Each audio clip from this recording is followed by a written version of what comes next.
नमस्ते भाइयों और बहनों, आज बात करेंगे तारीख 25 अप्रैल रविवार मुख्य समाचार टुडेज ब्रेकिंग न्यूज़ और आप देख रहे हैं एरियल न्यूज़। नजर डालते हैं देश की तमाम बड़ी खबरों पे।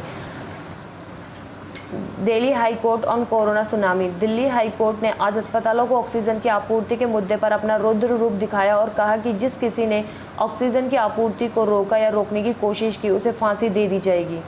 जस्टिस विपिन सांघी और जस्टिस रेखा पल्ली के बेंच ने कोविड-19 महामारी के भविष्य में और भयावह होने की आशंका पर केंद्र और दिल्ली सरकार से भी कड़े सवाल किए। हाईकोर्ट ने भारतीय प्रौद्योगिकी संस्था आईआईटी की उस रिपोर्ट का हवाला दिया जिसमें कहा गया है कि 15 मई के आसपास देश में कोरोना की सुनामी आ जाएगी। इस रिपोर्ट के हवाले से हाईकोर्ट ने पूछा कि केंद्र और दिल्ली की सरकारें संभावित सुनामी के लिए क्या तैयारियां की हैं या कर रही हैं। और इसी के साथ बात करेंगे कोविड वैक्सीन ऑक्सीजन संबंधित इक्विपमेंट। देश में कोविड के बढ़ते मामले सभी के लिए चिंता का विषय बन चुके हैं। हालात को देखते हुए सरकार ने शनिवार को कोविड वैक्सीन ऑक्सीजन संबंधित इक्विपमेंट के आयात पर बेसिक कस्टम और ड्यूटी हेल्थ सेस से छूट देने का फैसला किया है। हालांकि ये छूट केवल 3 माह के लिए होगी। सरकार ने भारत में इन प्रोडक्ट्स की उपलब्धता बढ़ाने के लिए ये फैसला किया है।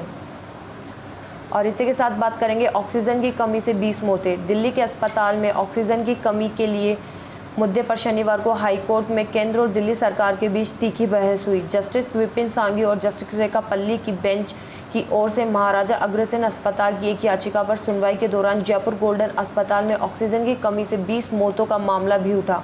अस्पताल ने इस मुद्दे पर दिल्ली सरकार पर ही सवाल खड़े कर दिए। और इसी के साथ बात करेंगे दिल्ली में बढ़ने की जगह घट गई कोविड वैक्सीनेशन की रफ्तार। जिस समय में वैक्सीनेशन की रफ्तार तेज करने की बात कही जा रही है उसी समय में दिल्ली के अंदर वैक्सीनेशन की कमी आ गई है। वैक्सीन लगवाने वाले लोगों की कमी के पीछे तेजी से फैलता कोरोना, वीकेंड कर्फ्यू, लॉकडाउन और सबसे ज़्यादा ऑक्सीजन न मिलने के डर को बताया जा रहा है। इस वक्त लोग राजधानी में कोरोना और ऑक्सीजन की स्थिति को लेकर घबराए हुए हैं, घरों से बाहर निकलने से बच रहे हैं। अब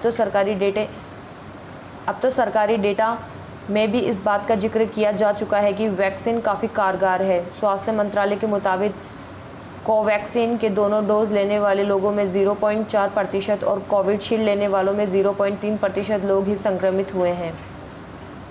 और इसी के साथ बात करेंगे अमित शाह ने गांधीनगर में किया ऑक्सीजन प्लांट का उद्घाटन। देश भर में ऑक्सीजन की किल्लत के बीच गुजरात की राजधानी गांधीनगर में एक ऑक्सीजन संयंत्र का उद्घाटन किया गया है। केंद्रीय गृह मंत्री अमित शाह ने शनिवार को गांधीनगर के कोलवाड़ा गांव के आयुर्वेदिक अस्पताल में इस संयंत्र का उद्घाटन किया। इस कार्यक्रम के दौरान गुजरात के मुख्यमंत्री विजय रूपाणी और उप मुख्यमंत्री नितिन पटेल भी मौजूद रहे। बता दें कि ऑक्सीजन की किल्लत की वजह से देश में हाहाकार जैसी हालत है। कई राज्यों में ऑक्सीजन सपोर्ट न मिलने की वजह से मरीजों ने दम भी तोड़ दिए हैं।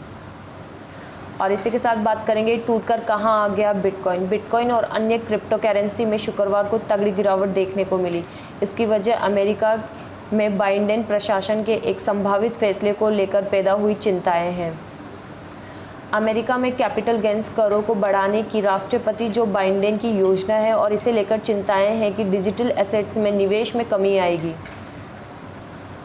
गुरुवार को न्यूज़ रिपोर्ट में कहा गया कि बाइडेन प्रशासन यूएस टैक्स कोड में कुछ प्रस्तावित बदलाव लागू करने की तैयारी में है।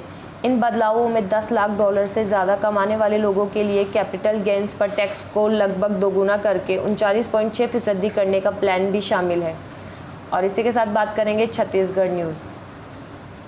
नक्सलियों ने बीजापुर के पालनार से 3 दिन पहले अपहृत डीआरजी के जवान की हत्या कर दी। जवान मुरली ताता का शव शनिवार सुबह गंगालूर के पुलमुशपारा से मिला है। नक्सलियों ने एक दिन पहले पर्चा जारी कर बताया था कि मुरली ताता को जन अदालत में मौत की सज़ा दी गई है।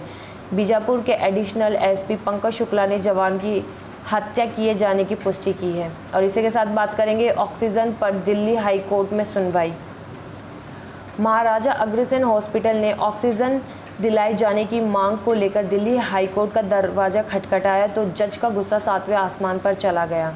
उन्होंने कहा कि अगर किसी ने ऑक्सीजन की आपूर्ति में खलल डाली तो उसे फांसी की सज़ा सुनाई जाएगी, चाहे वो कोई भी हो। दरअसल मामले की सुनवाई के दौरान दिल्ली सरकार ने अदालत में कहा कि राष्ट्रीय राजधानी में दूसरे राज्यों से ऑक्सीजन की सप्लाई में बाधा डाली जा रही है। इस पर जस्टिस विपिन संघी और जस्टिस रेखा पल्ली की बेंच काफ़ी सख्त टिप्पणियां कर रही हैं। और इसी के साथ रोज़ की बड़ी खबरें जानने के लिए इस वीडियो को लाइक और सब्सक्राइब जरूर करें।